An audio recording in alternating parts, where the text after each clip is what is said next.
So I just want to make this clear because a lot of people are like trying to misconstrue my opinion on Beyblade X and all that stuff. So I yeah, there's genuinely people trying to misconstrue my opinion about Beyblade X just so they can hate me. That's funny, not gonna lie.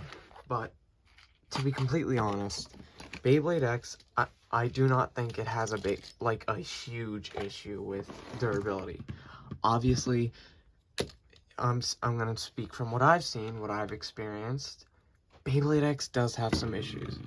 Beyblade X has some durability issues.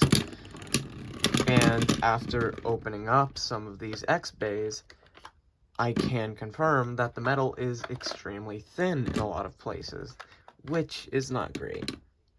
The plastic is slightly softer than burst, and I'm unsure why, but from everything I've tested, it is slightly softer, at least on every bay except Dronzer. Dronzer, I'm not surprised. But these bays, I like the gimmick. I like the Extreme Dash gimmick. I love it. It's fun. It's cool. Hell, I even made a system based with it, Delta Drive, that comes with a similar concept. But these bays, I don't hate them. I don't think the durability is a huge issue like some people like to claim I'm saying. No, I don't. My opinion on it is I think it has issues. Issues being durability, material choices, general stuff like that. I think that that's my opinion. And yeah, you can get crucified for just having a different opinion in this community. But yeah, from everything I've seen, there's issues, and a lot of them, but it's not a huge issue. It's not a huge issue. I'm not saying it's a huge issue. I'm not saying it's a widespread issue. I'm not saying everybody has these issues.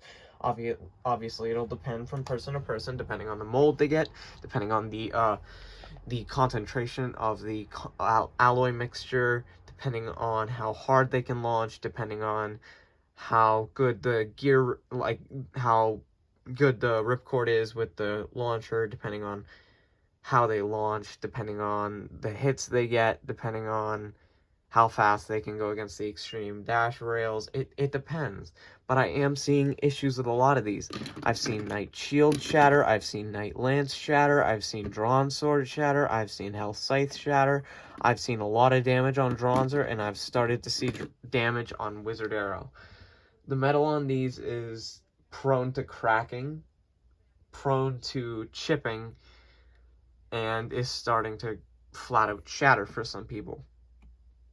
That is concerning in my opinion, because although while people will love to say that these are the first of the generation, first of these generations, that doesn't excuse genuine durability issues.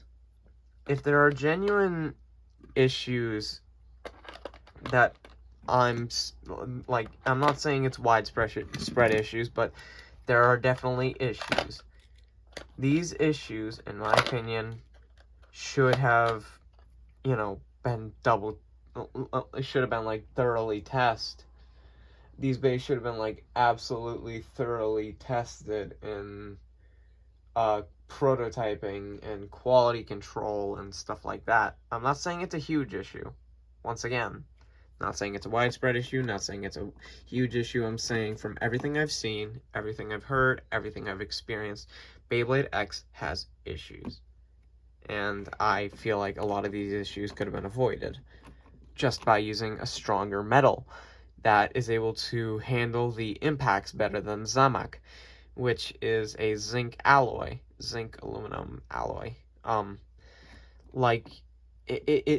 then they used POM for stress heavy parts.